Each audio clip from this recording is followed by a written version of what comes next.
नमस्कार दोस्तों। Power versus energy, ये बहुत बेसिक कॉन्सेप्ट है, लेकिन कई लोगों को कंफ्यूजन रहती है। पावर और एनर्जी को सिनोनिम समझते हैं, मतलब एक जैसे ही समझते हैं, लेकिन ये अलग अलग है।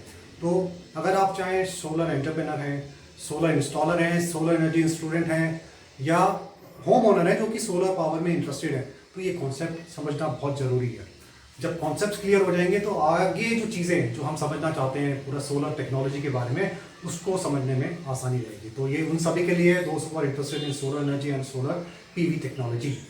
पावर और एनर्जी में क्या डिफरेंस है, चलिए इसको मैं एक एग्जांपल से समझाना चाहता हूँ। मान लेता हूँ मैं अपने घर से निकलता हूँ 100 मीटर दूर मदर डेयरी है, that is afar 100 meters away from my home. सीधा रास्ता है और यहाँ से वहाँ जाने में 100 जूल्स की मान लेते हैं एनर्जी लगती है।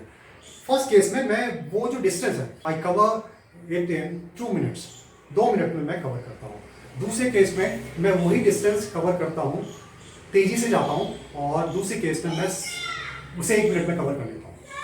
जो 100 मीटर का जो डिस्टेंस है मैं 1 मिनट में मदर डेयरी तक पहुँच जाता हूँ।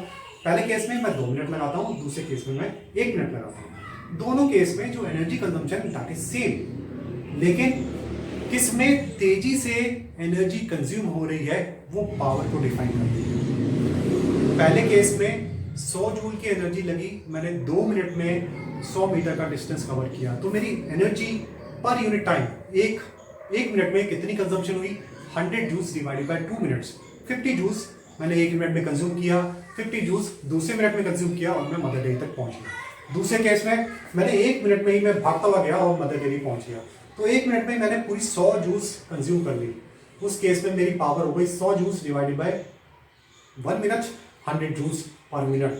पहले केस में 50 जूल्स पर मिनट, दूसरे केस में 100 जूल्स पर मिनट।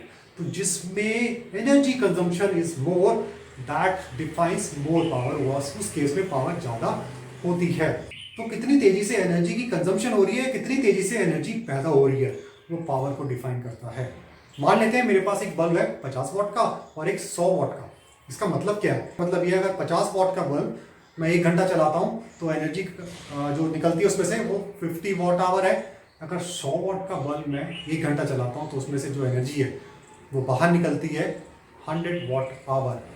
तो एक घंटा ही चलाया, एक में से एनर्जी 50 वाट आवर निकली, दूसरे में से एनर्जी 100 वाट आवर निकली। ज़्यादा एनर्जी के निकलने का मतलब क्या हुआ, वो बल्ब हमें ज़्यादा ब्राइटली ग्लो करता हुआ दिखाई देगा। कम एनर्जी निकली है तो वो बल्ब हमें कम ब्राइटली ग्लो करता हुआ दिखाई देगा। तो पावर रेटिंग अगर आप देखते हो तो आप समझ जाना, अगर बल्ब के केस में पावर रेटिंग जिसकी ज़्यादा है तो आप समझ जाना कि ये ज़्यादा ग्लो करने वाला है। अगर वही चीज़ मोटर के केस में क्या है, अगर एक मोटर की रेटिंग 1000 है, दूसरी मोटर की रेटिंग 800 वॉट्स है, तो आप समझ जाना जिसकी रेटिंग 1000 वॉट्स है वो तेज़ी से घूमने वाली है as compare to that of 800 watts motor. जितनी ज़्यादा पावर, जो voltage supply that is same, मान लेते हैं 200 वोल्ट्स की सप्लाई है, तो वो जिसकी पावर ज़्यादा होगी ज़्यादा करंट विड्रॉ करेगा। ज़्यादा करंट विड्रॉ करने का मतलब ज़्यादा इलेक्ट्रॉन्स पर यूनिट टाइम, ज़्यादा चार्ज पर यूनिट टाइम। जितने ज़्यादा इलेक्ट्रॉन्स निकलेंगे, कोलिजन होगा, उतनी ब्राइटली कोई बल्ब ग्लो करेगा या उतनी तेज़ी से कोई मोटर घूमेगी। तो ये बेसिक कॉन्सेप्ट है पावर और एनर्जी के बीच में। पावर की यूनिट इज वॉट, एनर्जी की यूनिट वॉट आवर, किलोवाट या किलोवाट आवर। ये आपस में रिलेटेड है बट नॉट सिनोनिम, एक नहीं है पर आपस में रिलेटेड है। पावर डिफाइन करती है कितनी एनर्जी कंज्यूम हुई या कितनी एनर्जी डेसिपेट हुई पर यूनिट टाइम।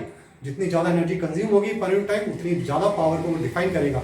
कम एनर्जी डेसिपेट होगी या रिलीज होगी पर यूनिट टाइम, वो कम पावर को डिफाइन करेगा। तो this is the basic difference between power and energy. तो अगर आप कहीं पे भी सिस्टम लगाने जा रहे हैं, जैसे सोलर इंस्टॉलर, या आप स्टूडेंट हो जो समझना चाहते हो, तो ये डिफरेंस आपको, अगर कॉन्सेप्ट क्लियर हो गया तो ये डिफरेंस आपको काफ़ी आगे तक इस सीखने में ले जाएगा। तो आई होप ये समझ आया होगा।